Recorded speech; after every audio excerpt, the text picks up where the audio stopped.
आज से तेलंगाना में बीजेपी मजलिस से आमला की मीटिंग। 2 दिनों की मीटिंग में कौमी सदर जेपी नड्डा समेत कई बड़े लीडरान होंगे शामिल। मीटिंग के दूसरे दिन पीएम मोदी भी करेंगे रैली। सुप्रीम कोर्ट के कमेंट के बाद नुपुर शर्मा से दोबारा पूछताछ कर सकती है दिल्ली पुलिस। इससे पहले 18 जून को दर्ज किया जा चुका है नुपुर शर्मा का बयान। उदयपुर कत्ल में जिले के आईजी और एसपी के ट्रांसफर के बाद अब एडिशनल एसपी को किया गया सस्पेंड। हालात को देखते हुए जयपुर, अलवर और दौसा में शाम 5:30 बजे तक इंटरनेट पर रोक। उदयपुर कत्लकांड में गिरफ्तार 4 मुलजमीन को एनआईए को सौंपा गया। आज जयपुर स्पेशल कोर्ट में होगी चारों की पेशी। दहशतगर्दों से कनेक्शन के इल्जामात पर दावत इस्लामी का दावा, किसी तंजीम से कोई ताल्लुक नहीं। हिंदुस्तान के हालात पर अमेरिका ने फिर किया तबसरा। रिलीजियस फ्रीडम की रिपोर्ट में फिर कई मामलात की मजम्मत।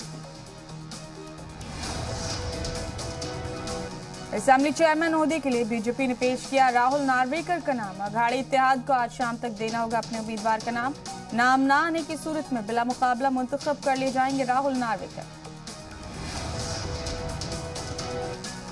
सीएम एकनाथ शिंदे पर शिवसेना ने लिया एक्शन। पार्टी मुखालिफ सरगर्मियों के इल्जाम में सभी ओहदों से हटाया। जी मीडिया से खास बातचीत में बोले सीएम शिंदे, ये वजूद की लड़ाई है, वक्त आने पर दूंगा जवाब।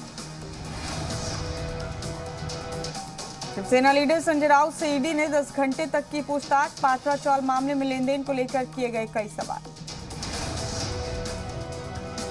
मुल्क के ज्यादातर रियासतों में जनूब मगरबी मानसून एक्टिव। दिल्ली समेत वस्ती और मगरबी रियासतों में महकमा मौसमियात ने जारी किया अलर्ट। नेपाल में शदीद बारिश की वजह से गंडक नदी का बढ़ा आबी सतह। बिहार के 3 अजला पर मंडरा रहा है सैलाब का खतरा। मानसून की पहली बारिश से खुली जयपुर ग्रेटर और हेरिटेज की पोल। शहर का पूरा ड्रेनेज सिस्टम फेल, जगह जगह भरा पानी। ज्ञानवापी मामले में वाराणसी कोर्ट का बड़ा फैसला। शिवलिंग को नुकसान पहुंचाने के इल्जाम में मुकदमा दर्ज करने वाली अर्जी खारिज। दिल्ली असेंबली का 4 जुलाई से शुरू होगा सेशन। अपोजिशन ने सरकार को घेरने की पूरी तैयारी। पानी की परेशानी को लेकर दिल्ली के ओखला में एहतजाज। एमपी रमेश पिधुड़ी ने लोगों के साथ दिल्ली सरकार के खिलाफ मुखालफत दर्ज कराई।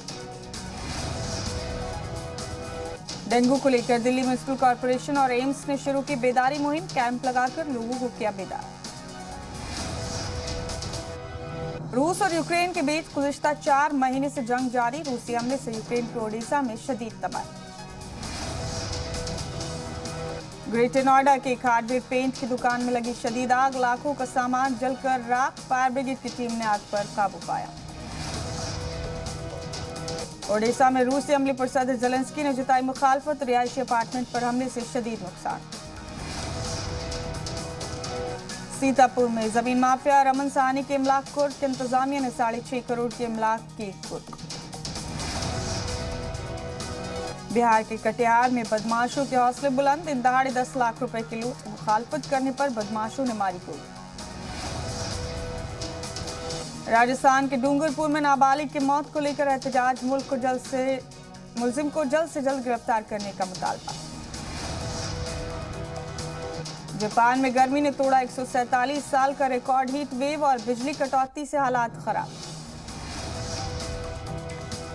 पेरू में लैंडस्लाइड की वजह से कम 150 घरों को शदीद नुकसान। क्रूज डी शालपा पहाड़ी इलाके में जबरदस्त लैंडस्लाइड।